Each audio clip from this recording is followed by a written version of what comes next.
নমস্কার, আমি রাজশ্রী। আমার বংশ আনাসি ফ্যামিলিতে তোমাদের সবাইকে জানাই ওয়েলকাম। আবার একটা নতুন ভিডিও নিয়ে চলে এসেছি। আজ শ্রাবণ মাসের প্রথম সোমবার, তাই দুজনে মিলে ঠিক করেছিলাম যে শ্রাবণ মাসের প্রত্যেকটা সোমবার যাতে আমরা বারো মন্দিরে গিয়ে জল ঢালতে পারি। হ্যাঁ, ঠাকুরকে আমি ঘরে পুজো দিয়ে গিয়েই তারপর বারো মন্দিরে জল ঢালতে গেছি। এই যে জগন্নাথ দেবের দর্শন করে নিন আপনারা সবাই, জয় জগন্নাথ। আর এই যে পুরো মেঘগুলো শরতের মেঘের মতন এসছে। আর দুর্গাপূজার কদিন, বেশি দিন নেই তো, ওই 40 দিনের মতন হবে।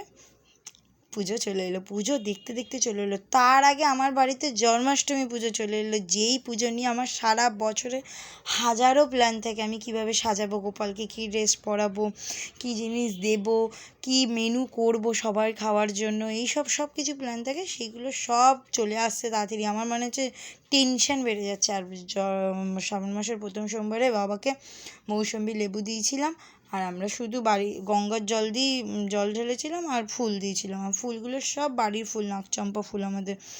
যাই হোক, তারপরে দুজনে মিলে অর্ধেক ভিজে গেছে। আর আমার না খুব জ্বর। আমি অফিস যেতে পারিনি এই দিনকে, খুব শরীর খারাপ লাগছিল। তাও বাবাকে কথা দিয়েছিলাম বলে উঠে এসেছি আমরা। আর কি সুন্দর সাজিয়েছে না আমার, না ঠিক চোখগুলো আর গোপগুলো ঠিক লঙ্কা লঙ্কা কালার লাগছে, বেশ ভালো লাগছে। আর এইটা হচ্ছে শ্রাবণ মাসের দ্বিতীয় সোমবারে আমরা দিয়েছিলাম ঠাকুরকে ন্যাসপাতি। হ্যাঁ, আমি প্রত্যেকটা সোমবারের অল্প অল্প করে ভিডিও নিয়ে পুরোটা একবারে ছাড়ছি। আপনারা যদি ভালো লাগে অবশ্যই দেখবেন, আর কমেন্ট করে জানাবেন আপনারা কেউ বারো মন্দিরে এসছেন কি না এর আগে। আমাদের এখানে কন্যাগড় বারো মন্দির ঘাটটা খুব সুন্দরভাবে সাজায়, প্রত্যেক সোমবারে ভোগ খাওয়ায়।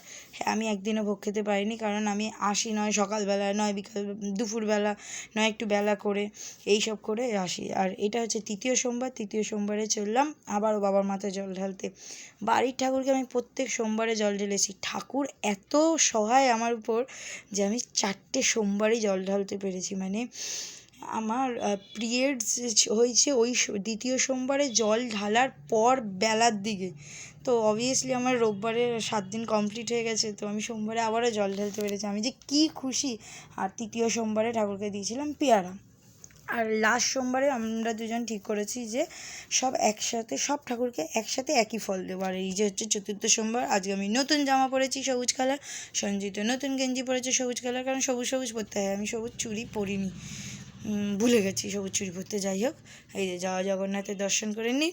জগন্নাথ সব জায়গায় আছে, সব জায়গায়, বাড়িতে আপনি যেখানে যাবেন সেইখানে। যদি ঠাকুরকে মন থেকে বিশ্বাস করেন, ঠাকুর সব সময় যে কোনো পরিস্থিতিতে আপনার পাশে আছে। এইটা আমি মানে অক্ষরে অক্ষরে বুঝতে পারি আর অনুভব করতে পারি যে আমার সাথে ঠাকুর সব সময় আছে। তো সব ঠাকুরকে, জগন্নাথের দেব, বলরাম দেব, সুভদ্রা দেব, সবাইকে আমরা এখন ফুল দিয়ে, কারণ ভেতরে ঢুকতে দিচ্ছিল না, তাই বাইরেই ফুল দিয়ে সেবা হিসাবে কলা দিয়ে এলাম। তারপরে এই সব ঠাকুরকে কলা দিয়ে, এবার সব ঠাকুরের তো ভিডিও ক্লিপ নেওয়া সম্ভব না, কারণ প্রচুর ভিড়। আর আমার আসতে এই দিনকে প্রচুর টাইম লেগে গেছিলো। আমার মাথাটা তো, আমার এত শরীর খারাপ লাগছে, মাথাটা তো রীতিমতন ঘুরছিল না খেয়ে দিয়ে। আর আগেরবার সবুজ দিয়ে করেছিল, এবার লাল সাদা দিয়ে করেছে। ভালো লাগছে না বেশ? যাই হোক, ভিডিওটা ভালো লাগলে অবশ্যই লাইক, সাবস্ক্রাইব, শেয়ার, কমেন্ট করে দেবেন। সবাই ভালো থাকবেন আর সুস্থ থাকবেন। এইবার আমার খুব খিদে পাচ্ছে, এবার আমি সত্যি বাড়ি গিয়ে এবার আমি আগে জল খাবো। চন্দ্রমৃত্যু খেয়েছি, এবার আমি বাড়ি গিয়ে জল খাবো। সবাই ভালো থাকবেন, সুস্থ থাকবেন, সবাই সুস্থভাবে থাকবেন।